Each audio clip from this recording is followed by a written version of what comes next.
পার্শ্ববর্তী দেশে একতরফা পানি প্রত্যাহারের প্রভাবে অনেকটা পানিশূন্য হয়ে পড়েছে উত্তরের নদ নদী। নদীর বুক জুড়ে ধুধু বালুচর, দেখা যাচ্ছে তলদেশ। কুড়িগ্রামের প্রধান নদী ধরলা, তিস্তা, ব্রহ্মপুত্র ও দুধকুমার এসব নদ নদীর উৎসমুখ ভারত। প্রতি বছর একটু একটু ভরাট হয়ে যাচ্ছে তলদেশে। এতে বর্ষায় উজান থেকে ছেড়ে দেয়া পানি ধরে রাখার ক্ষমতা হারাচ্ছে নদীগুলো।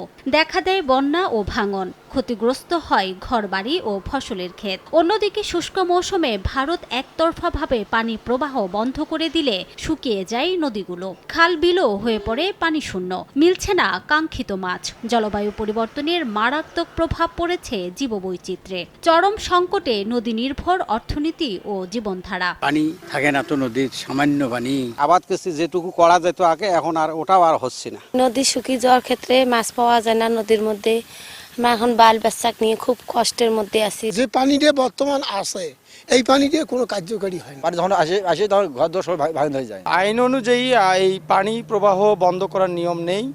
আমরা দাবি জানাই যে আন্তর্জাতিক আইন অনুযায়ী সারা বছর যেন এই পানিগুলো প্রবাহিত হয়। স্থানীয়রা জানান, বছরের পর বছর ধরে এই অবস্থা চললেও নদী খনন ও পানির ন্যায্য হিস্যা আদায়ে কোনো পদক্ষেপই নেয়নি সংশ্লিষ্ট দফতর। তবে নদ নদীতে পানি ধরে রাখার পরিকল্পনার কথা জানিয়েছে পানি উন্নয়ন বোর্ড। তিস্তায় যে মাস্টার প্ল্যান করা হচ্ছে, সেখানেও ভাটিতে স্ট্রাকচার নির্মাণ করে কীভাবে পানি ধরে রাখা যায় শুষ্ক মৌসুমে, সেই ধরনের পরিকল্পনা আছে। জেলায় প্রবাহিত ছোট বড় নদ নদীর সংখ্যা 16টি, আর 9 উপজেলায় রয়েছে 2 শতাধিক খাল ও বিল। সময় সংবাদ, কুড়িগ্রাম।